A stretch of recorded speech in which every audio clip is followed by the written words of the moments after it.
உயர் பெருமைக்குரிய எங்களுடைய இந்து சமயத்தில் சைவத்தில் மிகப்பெரிய அற்புதங்கள் பல நிகழ்ந்திருக்கின்றன. இப்படியும் நடக்குமா என்று ஆச்சரியப்படக்கூடியவாறு பல சம்பவங்கள், ஒன்றல்ல இரண்டல்ல பல சம்பவங்கள். அது கண்ணை இழந்து கண்ணை ஒரு கல்லுக்கு அப்பி அற்புதம் நிகழ்த்திய கண்ணப்பனுடைய செயலாக இருக்கலாம். நான் முன்பே வீடியோவில் பதிவு செய்திருக்கிறேன், சிறுத்தொண்டர் வரலாறாக இருக்கலாம். இப்படி வியக்கத்தக்க வகையிலே பல சம்பவங்கள் நடந்திருக்கின்றன. இன்றைக்கும் அப்படி ஒரு அற்புதமான, ஒரு ஆச்சரியம் தரக்கூடிய, வியப்பில் ஆழ்த்தக்கூடிய ஒரு சம்பவத்தை பற்றி சிந்திக்க போகிறோம். எங்களுடைய சமயத்தில் இறை வழிபாடு என்று சொன்னால் இறைவனை பூக்கொண்டு வழிபடுவோம், மலர் சாத்தி வழிபடுகின்ற வழக்கம். பால், இளநீர், பன்னீர், இப்படி எங்களால் முடிந்த ஏதோ ஒரு அபிடேகப் பொருளை கொண்டு பூசித்து வழிபாடு செய்வது வழக்கம். இல்லையென்றால் வாயார புகழ்ந்து நல்ல இறைநாமங்களை சொல்லி வழிபடுவது வழக்கம். இறைவனை இப்படி எவரும் வழிபட்டிருக்க மாட்டார்கள். இறைவனை இப்படி வழிபடலாம் என்று எவருக்கும் தோன்றியிருக்காத ஒரு வழிபாட்டு முறையை எங்கள் சமயத்தில் ஒருவர் கடைபிடித்தார். இறைவனை கல்லால் எறிந்து வழிபட்டார். நம்புவீர்களா? அல்லது அதை சாதாரணமாக எடுத்துக்கொள்ளுவோமா? நினைத்து பாருங்கள். இறைவனை கல்லால் எறிந்து வழிபாடு செய்த ஒரு நாயனார், சாக்கிய நாயனார் என்று அவருக்கு பெயர். தமிழ்நாட்டிலே திருச்சங்கமங்கை, சங்கமங்கை என்கின்ற ஒரு ஊரிலே ஒரு சிவனடியார், வேளாளர் குலத்திலே பிறந்தவர். அவருக்கு நல்ல இளமையிலே நன்றாக கற்கிறார், நல்ல கல்வி அறிவு. அவருக்கு உண்மையான சமயம் எது, இறைவனை சென்றடைவதற்கு வழிகாட்டக்கூடிய உகந்த சமயம் எது என்று ஒரு பெரிய ஆராய்ச்சி எழுந்தது. எல்லா சமயங்களையும் நாடி பார்த்தார், தேடி பார்த்தார். சமயங்கள் சொல்லுகின்ற வழிமுறைகளை எல்லாம் ஆராய்ந்தார். அவருக்கு திருப்தி தரவில்லை. சாக்கிய மதத்திலே, அப்படி பல மதங்களுக்குள்ளே சாக்கிய மதம், பௌத்த மதத்திலே ஒரு பகுதி சாக்கிய மதம். பௌத்த மதத்துக்கு போனார். சாக்கிய உடுப்போடு அந்த வழிபாட்டை முன்னெடுத்து பார்த்தார். எல்லா சமயங்களையும் அலசி ஆராய்ஞ்சு தேடி கடைசியில சாக்கிய மதத்துக்கு வருகிறார். புற சமயங்களை சொல்லுகிறேன்.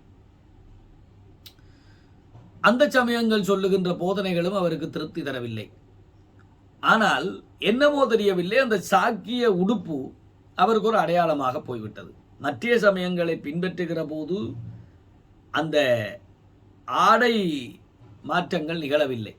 இந்த சாக்கிய மதத்துக்கு போகிற போது சாக்கிய உடுப்பு, சாக்கியர்கள் அணிகின்ற இந்த காவி உடை, இன்றைக்கு பௌத்த துறவிகள் அணிகிறார்களே பிக்குமார், அந்த மாதிரியான உடை, இதை பழக்கப்படுத்தி கொண்டார். ஊரிலே உள்ளவர்கள் எல்லோரும் அவரை சாக்கியர் சாக்கியர் சாக்கியர் என்று கூப்பிட தொடங்கினார்கள். ஆனாலும் அந்த சமயத்திலே அவருக்கு உடன்பாடு இல்லை. சமயத்தை ஆராய்ந்த போது அந்த சமயம் அவருக்கு நல்ல நெறிகளை காட்டவில்லை. சமயத்திலே இருந்து வந்து கொண்டிருக்கிறார், ஒரு கவலையோடு வந்து கொண்டிருக்கிறார். அவருக்கு சைவம்தான் சரியானது என்று உடன்பாடாகி போய்விட்டது. சைவத்திலும் அவரை சிவலிங்கம் மிகவும் ஈர்த்து கொண்டது. அருவும் உருவும் இணைந்த சிவலிங்க வடிவம், சிவலிங்க வழிபாட்டிலே அவருக்கு எல்லையற்ற ஈடுபாடு. அந்த சிவலிங்க வழிபாட்டை முன்னெடுக்க தொடங்கினார். சிவலிங்க வழிபாட்டை ஒரு நாள் அப்படியே வருகிறார். அதை மனதிலே நினைத்து தியானித்து சிவபெருமானுக்கு அவருடைய மரியாதை, அவர் வேறு சமயங்களுக்கு சென்ற போதும் அதுதான் வழக்கம். அப்பர் சுவாமி சமண மதத்துக்கு மாறினார்.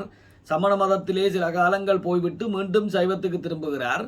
நற்றவா உனை நான் மறக்கிலும் சொல்லுனா நமச்சிவாயவே என்கிறார். அப்ப நான் மறந்த காலத்திலும் என்னுடைய நான் உன்னையே துதித்து கொண்டிருந்தது. அதுபோல இந்த சாக்கியர் சிவனுக்கு ஒரு நாள் ஒரு வெட்ட வழியிலே மலர் பறித்து வழிபாடு செய்வதற்கு பக்கத்திலே ஒரு பூமரங்கூட இல்லாத ஒரு வெட்ட வழியிலே ஒரு சிவலிங்கத்தை கண்டார். அது இறை செயலா என்னமா என்ன, ஒரு வெட்ட வழியிலே ஒரு சிவலிங்கம். அந்த சிவலிங்கத்தை கண்ட உடனே அவருக்கு எல்லையில்லாத அதாவது சிவபெருமானுக்கு கண்ணப்பனுக்கு திருக்காலாத்தியிலே எப்படி திருக்குடுமித்தேவரை கண்டவுடனே பரவச உணர்வு ஏற்பட்டதோ அதுபோல பரவச உணர்வு ஏற்பட்டது. செய்வதறியாமல் அக்கமக்கம் பார்க்கிறார், ஒன்றுமில்லை, பூ இல்லை, இலை தலை என்று வழிபடுவதற்கு உகந்த அதுவரை தெரிந்த வழிபாட்டின் வழியான ஒன்றுமில்லை. அவருக்கு என்னென்றே தெரியவில்லை. பக்கத்தில் குனிந்து பார்த்தார், ஒரு கல். அந்த கல் எடுத்து அந்த சிவபெருமானுக்கு பக்தியோடு எறிந்தார். பூசி ஏதாவது போட்டு வழிபட வேணும் மாதிரி அவருக்கு பட்டது. போடுறதுக்கு பக்கத்தில் ஒன்றும் இல்லை, ஒரு கல்லை தூக்கி போட்டார். பரம திருப்தி உண்டாயிடுச்சு. அன்றைக்கே ஒரு முடிவெடுத்தார், இந்த சிவலிங்கத்தை தரிசனம் பண்ணாமல் உணவருந்த மாட்டேன். ஒவ்வொரு நாளும் இதை நான் வழக்கப்படுத்த போகிறேன். இனி வேறு சமயங்கள் என்று அலைவதில்லை, உழைவதில்லை, வேறு யாரையும் கும்பிடுறதில்லை, இவரை கும்பிடுவேன். இது வழக்கம் என்று போட்டு வீட்டுக்கு போகிறார். மறுநாள் வந்தார். அதே போல வருகிற போது பூ எடுத்து வர வேண்டும், இலதலை கொண்டு வர வேண்டும் என்றெல்லாம் படவில்லை. ஏனென்றால் நேற்றைய அந்த கல்லறிந்த வழிபாடே அவருக்கு ஒரு பரம திருப்தியை உண்டாக்கியது. பாருங்கள், இந்த செய்தி நான் நினைக்கிறேன் சிவபெருமான் எங்களுக்கு வழிகாட்டுவதற்காக இப்படியான காரியங்களை நிகழ்த்துகிறார். சாக்கியருக்குள்ளே இப்படி ஒரு எண்ணத்தை கொண்டு வந்து தன்னை எறிந்து வழிபடு, ஏனென்றால் இப்படியும் என்னை வழிபடலாம் என்று இந்த உலகத்துக்கு உணர்த்துவதற்கு கடவுள் செய்த திருவிளையாடல், அப்படித்தான் எடுத்துக்கொள்ள வேண்டும். அதிலே அவருக்கு பரம திருப்தி உண்டாகி போய்விடுகிறது. மறுநாளும் அறிகிறார். இதுவே வழக்கம். இதுவே அவருக்கான ஒரு அடையாளமான வழிபாடாக போய்விட்டது. ஒரு நாள் ஏதோ வேலைப்பழு, அன்றைக்கு அவர் சுத்தமா மறந்து போனார். சிவபெருமான் அது பெருவழக்காக தொடர்ந்து பேணிக்கொண்டு வருகிறார். ஆனால் அன்றைக்கு ஒரு நாள் மறந்து போனார். உணவருந்துவதற்காக பசி, ரொம்ப பசி, வீட்டிலே அமர்ந்து சாப்பிடுவதற்கு தொடங்கிவிட்டார். அப்பொழுதுதான் ஞாபகம் வருகிறது, ஐயையோ, இறைவனை வழிபட தவறிவிட்டேனே, கெட்டேன் என்று தலையில் அடிக்கிறார். சாப்பாட்டை அப்படியே விட்டுட்டு ஓடி வருகிறார். வந்து வெட்ட வழியிலே இருந்த அந்த சிவலிங்கத்துக்கு கல்லால் எறிந்து வழிபாடு செய்கிறார். அன்றைக்குத்தான் அவர் எறிந்த கடைசி கல். கொலையான கலை, பசியான பசி. சரி, கடவுள் பெண்ண உடையா போறார், நாளைக்கு பார்த்துக்கொள்ளுவோம். நாம அப்படித்தான் பண்ணுவோம். என்னை பொறுத்த வரைக்கும் அதுதான். வைத்த மாதிரிக்கு பிறகுதான் முத்து மாதிரி. அப்படித்தான் நாம பொதுவாக எல்லோருமே வழிபாட பார்ப்போம். ஆனால் அந்த வழிபாட்டிலே அவர் கண்ட தீவிரம், தான் செய்துவிட்ட மகா தவறாக உணர்ந்து போய் மண்டியிடுகிறார். கல்லால் எறிந்து அப்படியே கற்குவி, அப்படியே அவரை சுத்தி அப்படியே பெரிய கல்லு குவியல். இவரை பைத்தியக்காரன் என்று ஊரிலே உள்ளவர்கள் எல்லோரும் நினைத்து கொள்ள, அன்றைய தினம் சிவபெருமான் நேரடியாக உமாதேவியாரோடு காட்சி கொடுத்து, உன்னுடைய பேரன்பு கண்டு நாங்கள் மெய் சிலித்தோம், மெய்மறந்தோம், மெய்மகிழ்ந்தோம், நெடூழி வாழ்க, மரணமிலா பெருவாழ்வு பெறுவாய், வருக என்னிடம் என்று அழைத்து அவர் முத்தி பெருவாழ்வு பெற்றுவிட்டதாக செய்தி. இங்க பாருங்கள், சைவத்திலே மன்மதன் மலரம்பு தொடுத்து சிவபெருமானுடைய நெற்றிக்கண்ணிலே இருந்து வந்த தீப்பொறிகள் அவனை கருக்கியது என்று கந்தபுராணம் சொல்லும். மன்மதனை சிவபெருமான் எரிக்கிறார். மலரம்பு தொடுத்தான். கற்பக மலர்கள், ஐவகை கற்பக மலர்களை கொண்டு மலரம்பு தான் தொடுத்தான். அங்கே வில்லம்பு வில்லிலே வைத்து தொடுத்தாலும் கரும்பு வில்லு அதிலே இருந்து தொடுக்கப்பட்டது கற்பக மலர்கள். ஆனால் அது இறைவனை கோபத்துக்குள்ளாக்கியது.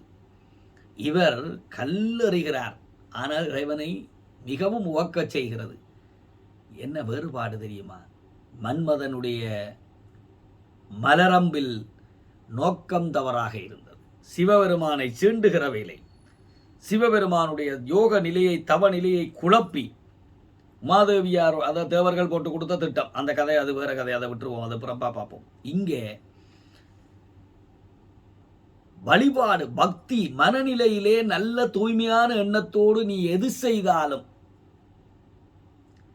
அதான் ஒரு ஒரு பக்தன் பாடினான், பெற்ற தந்தைதாயிருந்தால் உமக்கு இந்த தாழ்வெல்லாம் வருமோ ஐயா. சிவனை பார்த்து பாடுறான். சிவபெருமானுக்கு எத்தனையோ அவதிகள். கல்லால் ஒருவன் அடிக்க, யார் இவர்தான் சாக்கியர், கல்லால் ஒருவன் அடிக்க கானகத்தில் வேடன் செருப்பால் அடிக்க, செருப்பை காலை தூக்கி கன்னத்தில் வச்சார். அதுபோல வில்லால் ஒருவன் அடிக்க, அர்ஜுனன் மகாபாரதத்தில் ஒரு செய்தி, பாசுபதாஸ்திரம் பெறுவதற்காக தவம் இருந்து அதன் போது சிவபெருமான் வந்தபோது சிவபெருமான்னு தெரியாமல் தன்னுடைய வில்லால் உச்சந்தலையில் ஆட்டி, இப்படி எத்தனையோ அநியாயம். இப்படியெல்லாம் அடிப்பதாக சொல்லி ஒரு பாட்டு, பெற்ற தந்தைதாயிருந்தால் உமக்கு இந்த தாழ்வெல்லாம் வருமோ ஐயாண்டு. அப்போ அங்கே அந்த இடத்துல கல்லால் ஒருவன் அடிக்க, யார் அந்த கல்லால் ஒருவன் அடித்ததென்றால் இந்த சாக்கிய நாயனார். பாருங்கள் பெருமக்களே, வழிபாடு செய்வதில் நோக்கம் ஒன்றுதான் முக்கியம். நல்ல வழிபாட்டு நோக்கத்தோடு கல்லால் எறிந்தும் வழிபடலாம் என்கின்ற மிகப்பெரிய உண்மையை போதித்த ஒரு நல்ல செய்தி, நல்ல ஒரு முன்னுதாரணம், நல்லதொரு வழிகாட்டுதல் சாக்கிய நாயனார் நமக்கு உண்டாக்கி தந்திருக்கிறார். அந்த நல்ல வழிபாடு எங்களை எந்த சூழலிலும் வழிபடலாம், இருக்கிறதை கொண்டு வழிபடலாம். நோக்கம் ஒன்றுதான் அவசியம், இறைவனை வழிபட வேண்டும். அது எந்த ரூபத்திலும் வழிபடலாம். அதுதான் ஒருவருடைய வழிபாட்டை நாங்கள் குறை சொல்லக்கூடாது. அது அப்படி, இது இப்படி, அது சரியில்லை, இது நல்லதில்லை என்று குறை காணக்கூடாது. சாக்கிய நாயனாருடைய வழிபாட்டை, இப்படி எத்தனையோ நாயன்மார்களுடைய வழிபாடுகள் இந்த மாதிரி இப்படியும் நடக்குமா என்கின்ற அதிசயமான ஆச்சரியம் தரக்கூடிய பல சம்பவங்கள் எங்கள் சமயத்திலே கொட்டி கிடக்கிறது. அத்தகைய நல்ல பதிவுகள் ஒன்றோடு மீண்டும் உங்களை சந்திக்கும் வரை உங்கள் அனைவரிடமிருந்தும் விடைபெறுகிறேன். சாதனை செய்க பராசக்தி, சாதனை செய்க.